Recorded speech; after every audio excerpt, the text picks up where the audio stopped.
Continuamos conversando con el doctor Manny Sierra. Doctor, en el proyecto presentado ante el Senado de la República para modificar la Constitución y en lo atinente a las funciones, a las prerrogativas del nuevo procurador, en ese imaginario de que ya tendríamos una modificación constitucional, la política anticriminalidad del Estado la llevaría sobre sus hombros el nuevo procurador de la República. Tengo esa inquietud. Bueno, le llevaría a Bukele. ¿Cómo así, doctor? ¿Cómo? Porque como hasta ahora la tiene el Procurador General de la República a través del Ministerio Público, Ajá, que es la institución claro, a nivel nacional. claro. El Ministerio Público de carrera, que es el que entra por concurso y pasa sus años, comienza como fiscalizador, va creciendo hasta llegar a general. Nunca va a llegar a general un Ministerio Público de carrera, porque el procurador siempre va a ser designado ahora por el Poder Ejecutivo, ¿verdad? Salvo que no sea un Ministerio Público politizado. Y entonces perdería la independencia el Ministerio Público porque estaría entonces dependiendo del Poder Ejecutivo. Que es lo que el presidente actual busca que no sea. Dice que no sea. Una cosa es buscar y otra es que sea o no sea. Pero además de eso, ningún Ministerio Público a nivel nacional podría ser Procurador General de la República, conforme a lo que está aquí en este proyecto.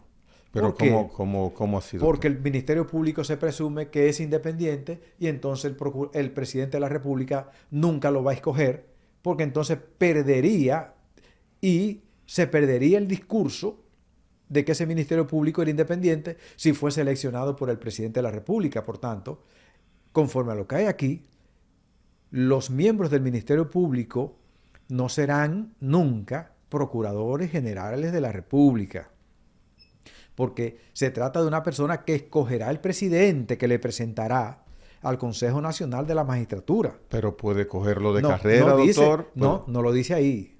No lo dice ahí. Pero si lo escoge de carrera, entonces el Ministerio Público no era independiente, porque estaba vinculado, aunque sea de manera soterrada, al gobierno de turno. ¿Por qué? ¿Por qué lo escoge el presidente? Porque algún vínculo tiene con él. Y entonces los que estarían proyectándose políticamente, los dirigentes de los partidos, cual que sea, porque este es un gobierno que está ahora, pero mañana si el proyecto sigue y pasa, será del gobierno que venga. Y serán miembros del gobierno que venga. Entonces, esta política de combatir la criminalidad que hasta ahora está en manos, digamos, teóricamente del Ministerio Público, pero es compartida con todas las agencias de seguridad nacional, incluyendo el DNI, que aparece ahí también. Mi inquietud, ¿seguirá así? No. ¿Seguirá así? Bueno, conforme a este proyecto, no. Hasta que entonces se creará una nueva ley para eso. Y yo pregunto, ¿es posible o que el presidente se lo asigne a un ente, o a una entidad? O sea, el proyecto dice que se creará una ley para tal fin. Sí, o que se lo asigne a un ente o a una entidad. 3 formas puede tener. O que se lo asigne a un ente o a una entidad. O sea, ¿Y por qué esa aparente imprecisión? Tiene muchas imprecisiones el proyecto. De hecho, yo lo siento muy incoherente porque en un momento te presenta que está hablando de los candados de la reelección, del nunca jamás. Luego te habla del Ministerio Público inmediatamente, del Procurador General de la República. Y luego te habla de los diputados. Es decir, que va como una especie de río serpenteando, ¿verdad? Va zigzagueante. Pero fíjate lo interesante que yo veo aquí, con a quién le dejamos la política criminal. Puede ser que se la dejen a la DNI, institución que se le ha creado una ley justamente en una madrugada, en un día de diciembre, un 24 de diciembre, una ley draconiana, una ley que atenta contra la libertad de expresión de los ciudadanos y que el presidente, no obstante a las críticas que se hicieron desde los propios medios de comunicación, que en este momento tienen un enamoramiento con el gobierno, vergonzoso y peligroso. Se están olvidando que esa ley, en cualquier momento que está vigente, le puede ser aplicada, ahora o con posterioridad. Porque la ley, lo que han hecho es grupos de la sociedad civil que han impugnado frente al Tribunal Constitucional, pero ese está sujeto a que el Tribunal Constitucional rechace o admita esos recursos.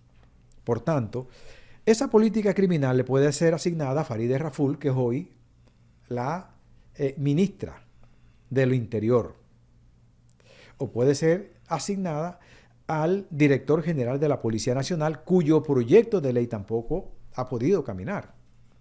Por tanto, esa es una de las cosas que no están despejadas en este proyecto. Esa es una de las cosas, de las aventuras que yo veo en este proyecto. Y yo siempre digo, lo que está bien se deja tranquilo. Yo creo que tirarle piedra a un panal de avispa te puede picar. Esto se ve muy bien ahora, o por lo menos se trata de que se vea muy bien, porque yo creo que es una necesidad ficticia creada. Una cosa es lo que yo quiera decir que dice, y otra cosa es lo que realmente es. Pero que en el futuro esto pudiese traer algún tipo de desajuste institucional. Este tipo de cosas. Luego tú tienes en la modificación y en los transitorios, que yo no sé cuándo comienzan y cuándo terminan, porque yo presumo que los transitorios tienen un fin, pero lo están colocando en la Constitución y no sé hasta cuándo. ¿En el proyecto hay transitorios? No, hay más ahora, porque están los que estaban antes y ahora agregaron como 5 más. Por tanto, estamos hablando casi de 10 o 12 o 14 transitorios, más los que estaban. Como pieza jurídica, ¿qué calificación usted le da a la depuración, a la arquitectura que tiene ese proyecto, doctor? Mira, es que yo le veo que tiene mucha incoherencia en algunos puntos. Por ejemplo, hablar de la independencia del Ministerio Público. Y ahí yo creo que puedo coincidir con el doctor Leonel Fernández. Creo que es el que le ha dado un buen giro, independientemente de las críticas y de la forma como lo quieren hacer ver como un error o como un despistado. Yo creo que no.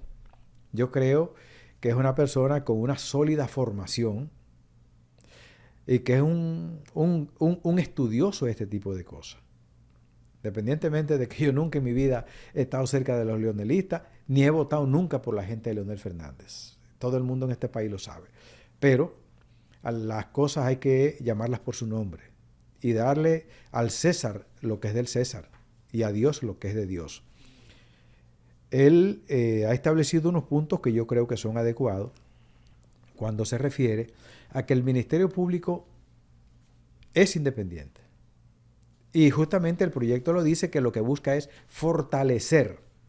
Por tanto, si tú vas a fortalecer, digamos que es una especie de reajuste de lo que ya existe. O sea, tú vas a mejorar un poco. Por tanto, existe entonces la independencia del Ministerio Público. Y la ley 133.11 hace el Ministerio Público independiente. Hay algo que llama la atención. Si el presidente de la República actual no quiere que se sienta que el Poder Ejecutivo tiene injerencia sobre el Ministerio Público, incluyendo la designación del Procurador General de la República, ¿cómo justifico o entiendo que ese proyecto que usted ha esbozado, ha leído, que es el proyecto del Poder Ejecutivo, tenga como mecanismo que la propuesta del nuevo procurador en la modificación constitucional salga de una persona presentada por el Poder Ejecutivo? Para que el Consejo Nacional de la Magistratura, cuya mayoría tendrá el Poder Ejecutivo, se lo avale. Pero fíjese una cosa. Pero eso, a eso me refiero. O sea, ahí hay una incoherencia. Si yo busco que no se piense que tengo influencia, ¿cómo en la modificación que quiero que se haga, soy yo quien motivo al nuevo procurador? ¿Y por qué no lo hicimos al revés? Ajá. Dice el artículo 210 de la Constitución. De 2010. Sí. La vigente. Ya. Constitución vigente. ¿El artículo? 210 dice. Del 2010. Las consultas, no. De la Constitución de coincidencia. Sí. Ya. Las consultas populares mediante referéndum o referendo estarán reguladas por una ley que determinará todo lo relativo a su celebración con arreglo a las siguientes condiciones. 1. No podrán tratar sobre aprobación ni revocación de mandato de ninguna autoridad electa o designada. 2. Requerirán de previa aprobación congresual con el voto de las 2/3 partes de los presentes en cada Cámara. Y no era mejor y más legítimo para el presidente Abinader generar la creación de una ley para el referendo, para entonces proponer la modificación constitucional para que sea el pueblo dominicano, de manera democrática y libérrima, que apruebe si quieren una modificación constitucional, antes que crear con un Congreso favorable, con un Congreso que conforme lo establece ahora la parte filosófica, se llama la dictadura de las mayorías. La dictadura de las mayorías es una incoherencia, ¿verdad? Pero las mayorías también hacen incoherencia. Entonces, la dictadura de las mayorías, y si nos apegamos al espíritu de lo que tenemos ahora, con un Congreso que es mayoritariamente de un partido, es lógicamente que hay una dictadura de las mayorías. Por tanto, para crear la ley de la necesidad de la reforma, cuyo cuestionamiento va a comenzar a generarse a partir de ahora, no era más democrático con ese mismo Congreso, con un presidente de la República que le dice que cree en el mandato constitucional y cree en la democracia, con crear mejor una ley para el referéndum que no existe con esta Constitución, que debió de existir, y entonces luego de creada esa ley, hacer una consulta nacional, si queremos o no una reforma constitucional. ¿No es más democrático eso? ¿Por qué no se hizo? ¿Por qué no se hizo? Además dice este proyecto que por 4 años el presidente de la República estuvo consultando y recibiendo críticas de distintos sectores del país que le han pedido que exista una nueva modalidad de la designación del Procurador General de la República. Y tú sales a la calle y le preguntas, que designen el Procurador General de la República o que se lo presenten al Consejo Nacional de la Magistratura, ¿en qué lo afecta o beneficia a usted, señor ciudadano? Sale a la calle y pregúntele. Pregúntele. Te va a decir, no me afecta, ni me perjudica, ni sé de qué me estás hablando. Entonces, eso es una necesidad nacional.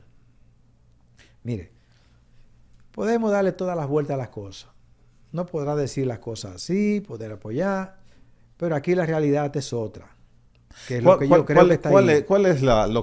¿Qué es lo que usted piensa que está pasando? Porque ese rechazo motivado que ha hecho en el conversatorio que tenemos hasta ahora indica que hay un enfrentamiento de criterio, hay un rechazo de su parte a esa propuesta. ¿Qué es lo que le motiva, doctor Sierra, a rechazar esa pieza? Es que yo no veo la necesidad de la reforma. Por tanto, yo creo que el país tiene otras necesidades más urgentes que resolver. ¿Podemos seguir normal institucionalmente sin esa así de sencillo motivación que ha ido al Congreso? Así de sencillo. Pero yo prefiero mejor que digan, vamos a reformar la ley que tiene que ver con salud pública. Porque esa sí es verdad que le está afectando a niños, jóvenes, adultos y nosotros los que estamos metidos en mayores de edad. Aquí el problema de tú ir a una clínica es grave. Pero el presidente defiende a capa y espada comprarse 2 o 3 candados legales más para impedir que el presidente de turno modifique a su favor la Constitución. Mira, eso es inclusive hasta inconstitucional. ¿Sí? Y aquí en una cacofonía. Usted está mencionando, son palabras mayores esas. En una especie de cacofonía, ¿verdad? O de locura o de incoherencia. Yo digo que esto hará inconstitucional a la Constitución. Wow. ¿Por qué? Porque cuando la Constitución perjudica la parte de los derechos fundamentales, porque el fin de la Constitución es proteger la dignidad humana y la garantía de los derechos fundamentales. O sea, hay un exceso que puede llevar a eso, es lo que usted está diciendo. Lo que estoy diciendo es que esta propia Constitución tiene por finalidad la protección efectiva de los derechos de la persona humana y sus derechos fundamentales. Por tanto, si tú me violas mi derecho fundamental a la libre elección, utilizando la Constitución, por tanto, la Constitución es inconstitucional, porque la Constitución me está afectando en mis derechos fundamentales, independientemente de que todo tiene un límite en la vida. Y tú aquí, en esta Constitución, estás bloqueando la libre elección que el soberano da. Yo digo, si el soberano decide reelegir a una persona, es el pueblo. ¿Y para quién es la Constitución? Pero doctor, cuidado si usted provoca al presidente de la República con esa aseveración y dice, bueno, pero espérate, ahora necesitaría solamente 2/3 partes para buscar una reelección nueva. Él puede, yo creo que la gente tiene derecho a todo. Si y la usted gente, no sería crítico de esa acción si fuese así. Es que si la gente va y vota por él, salió legítimamente. Pero ahora, estamos hablando que está en manos del Congreso decidir si él puede por tercera ocasión postularse. Yo no veo ningún problema que se postule las veces que quiera. Llegará un momento que si el pueblo no lo quiere, se puede postular todas las veces que quiere y no lo van a pasar, desde luego. Pero la actual Constitución le permite a él hacer una modificación en ese sentido. Bueno, yo creo que si quiere reelegirse, que se reelija. Ahora bien, lo que hay que poner candado es que no se cumpla a la gente. Porque esa ley electoral no funciona. Eso es lo que hay que poner candado. Algunas veces no es el candado grande, son los candaditos chiquitos los que hay que poner. Eso es lo que hay que poner, los chiquitos. Entonces, aquí hay que mejorar la ley del sistema electoral, que eso no funciona. Para que rompamos eso de comprar la dirigencia y comprar a la gente. No deje que una gente compre a otro ciudadano por una cabeza de arenque. Que eso también hace ilegítimo. ¿Por qué? Los presidentes se reeligen por eso. ¿Cuáles fueron las mayores críticas en las elecciones pasadas? Inclusive de los organismos internacionales que vinieron como observadores. ¿Qué fue lo que criticó? La compra de votos. Entonces, vamos a ponerle límite a la compra de votos y usted verá que si una persona se postula o repostula y la gente no lo quiere, no va a pasar. Pero la Constitución no puede ponerle límite, porque yo digo, bueno, yo no puedo volver nunca jamás. Pero, ¿bajo qué argumento? Es decir, ¿qué yo hice que a mí hay que prohibirme que yo no vuelva jamás? ¿Qué yo hice? Violé la ley, maté a alguien. Ahora, si hay un elemento legítimo que me quite mis derechos como ciudadano y dice, usted no puede volver porque usted está ilegitimado para seguir, porque usted violó la ley. Pero usted, cuando la propia Constitución señala que es un derecho del ciudadano postularse, es un derecho de primera, de segunda, de tercera generación, el derecho a ser elegido. Hay pocas voces, porque me da esa impresión, hay pocas voces que están enfrentando la intención presidencial de modificar la Constitución. Sí, hay pocas voces porque la mayoría de gente no se ha detenido eso. Tenemos un pueblo un poco inculto. Y tenemos una gran franja de las comunicaciones que son, de alguna forma, las que manipulan al ciudadano, de alguna forma apostando a esto. No es una crítica para nadie por el grosor de la publicidad que se hace desde el otro lado y los niveles de inversión que se hace desde el Estado en favor de la publicidad, que de alguna forma favorece a una gran franja de los medios de comunicación, sobre todo a los que tienen mayor poder de acercamiento con la ciudadanía. ¿Y la clase política? Es que la clase política, ahí hay un problema, la clase política se va a comenzar a pronunciar a partir de ahora. Por ejemplo, ya está presentado el proyecto. Exacto, por ejemplo, bueno, ahora es que tienen que pronunciarse porque ahora es que lo están conociendo. Claro. Ahora van a aparecer las voces críticas. Y digamos que no debía ser yo el indicado para hacer las críticas, pero yo siempre he apostado a la institucionalidad. ¿Y usted es de la casa? ¿Usted es de esa casa, doctor? Bueno, yo soy de media casa. O del patio, no sé de dónde. De media casa. Yo soy de media casa, no de la casa entera. La casa tiene muchos cuartos. ¿Tú te recuerdas la casa que hacían en los Batelles? Que era una casa grande, pero tenía muchas puertas. Esa decisión del presidente de la República, usted que lo conoce, porque usted es un hombre de esos linderos políticos, del PRM, del origen del PRM, esa decisión del presidente, esa intención, ¿usted piensa que es motu propio del presidente de la República, de Luis Abinader, una motivación que él lleva dentro de sí? ¿O, por el contrario, es una asesoría del personal que para tales fines él tiene a su servicio? Creo que sí, que tiene que ver mucho con eso. ¿Con cuál de las dos? Bueno, tiene el consultor jurídico que siempre... No. O sea, ¿Es una motivación de él o de los asesores para que él emprenda? Pudiese estar dando los dos elementos en este momento, tanto de la parte de asesores como de la parte de algunos militantes del partido. No me atrevería a decir que todos, porque un partido político es una comunidad grandísima de mucha gente pensante. Quizás mucha gente hace mutis por disciplina partidaria o porque espera algún tipo de prebenda. Siempre espera algún tipo de prebenda con un gobierno que comienza ahora, que dicho sea de paso parece que va a haber pocos cambios, porque lo que está haciendo es recolocando personas de un lado para otro, y entonces hay una gran militancia que en algún momento, entiendo yo, también generará su crisis, porque está esperando que también le den. Parece que la varita del padre no está cayendo en todos los visitantes de la iglesia, está quedando en la parte de adelante nada más. De manera que este proyecto, en beneficio de la institucionalidad, yo siempre he apostado a eso, porque eso beneficia a todos, incluyendo a los que están arriba. Porque a mí me ha tocado, en mi ejercicio profesional, ver a los de arriba burlarse de los de abajo y luego tener que defender, por las razones que fueren, a los de arriba cuando están abajo. Y sé cómo lloran, y sé cómo le crujen los dientes, y sé cómo gritan.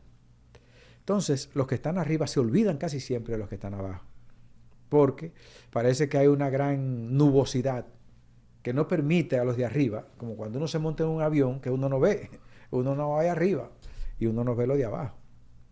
Sin embargo, doctor Sierra, se entendería que ya tendríamos una situación prácticamente de hecho, dada la correlación de fuerzas que hay en el Congreso hoy día, aunque el presidente ha indicado que no va a abusar de esa preponderancia mayoritaria que tienen los legisladores del PRM para hacer gestiones a favor de su gobierno en el hemiciclo, bueno, pero en la también, asamblea en este caso. Pero también hay una línea partidaria de disciplina. Lo que mandó el presidente hay que aprobarlo.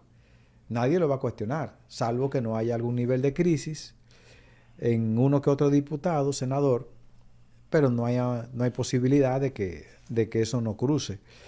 No obstante, que este mismo proyecto, yo no sé si los legisladores lo han visto, quizá esto le vaya a llamar la atención, de que muchos de ellos que aprueben este proyecto, entiendo yo, no podrán reelegirse para el cuatrienio que viene. Porque si el presidente... No habrá curul para ellos. No, ellos no se pueden reelegir conforme a lo que yo pude haber leído en este proyecto. Es decir, no pueden beneficiarse de la modificación. Si no se pueden beneficiar de esta modificación, entonces es posible que ellos no puedan reelegirse en sus comunidades. ¿Pero en cuáles casos sería eso? Los senadores y diputados, síndicos y regidores.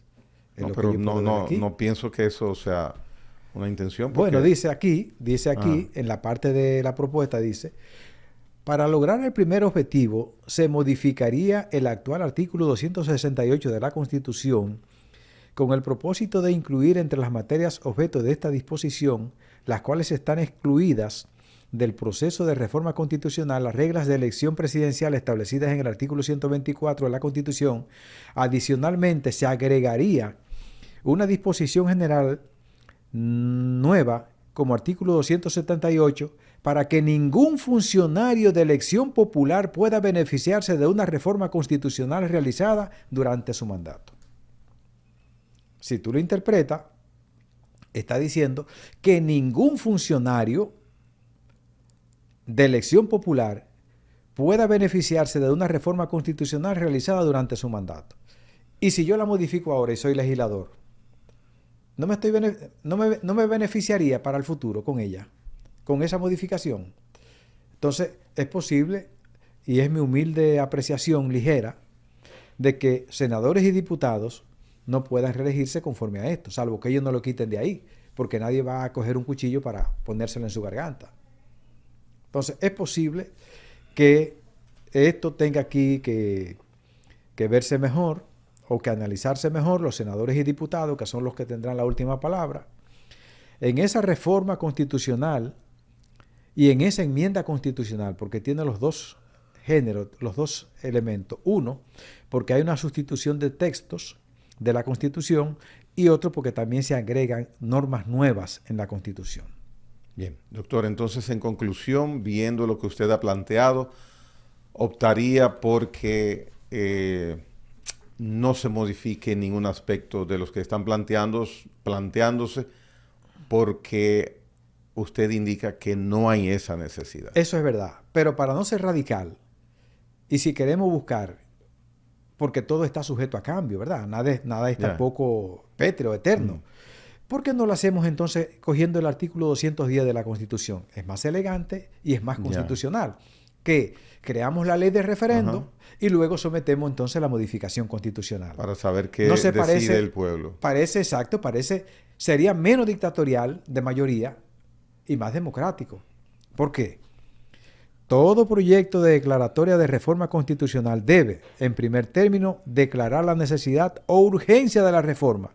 Y ese estado de necesidad o urgencia tiene que tener un interés nacional y colectivo y no individual. Esa misión tienen ahora los legisladores actuales de producir esa ley, que imagino ya están en eso. Ojalá los legisladores no actúen como han actuado en otras ocasiones, irresponsablemente, sin leer los proyectos que se le asignan, y ahí tenemos las consecuencias. Todo el mundo como Poncio Pilato al otro día, lavándose las manos. Ahí está la ley del DNI. Nadie la leyó. 24 de diciembre todo el mundo estaba borracho en ese congreso, o le habían pasado la mano. De manera que nosotros vivimos en una especie de círculo vicioso. Todo es allante y movimiento, como dicen los guardias. Doctor Manny Sierra, muchísimas gracias por estar en La Hora con Gregory. Gracias a usted. Bien, ustedes, amables televidentes, han escuchado cuál es la posición del doctor Sierra en torno a la intención presidencial de hacer una modificación constitucional que ya inició su proceso burocrático ante el Senado de la República. Gracias por la atención dispensada.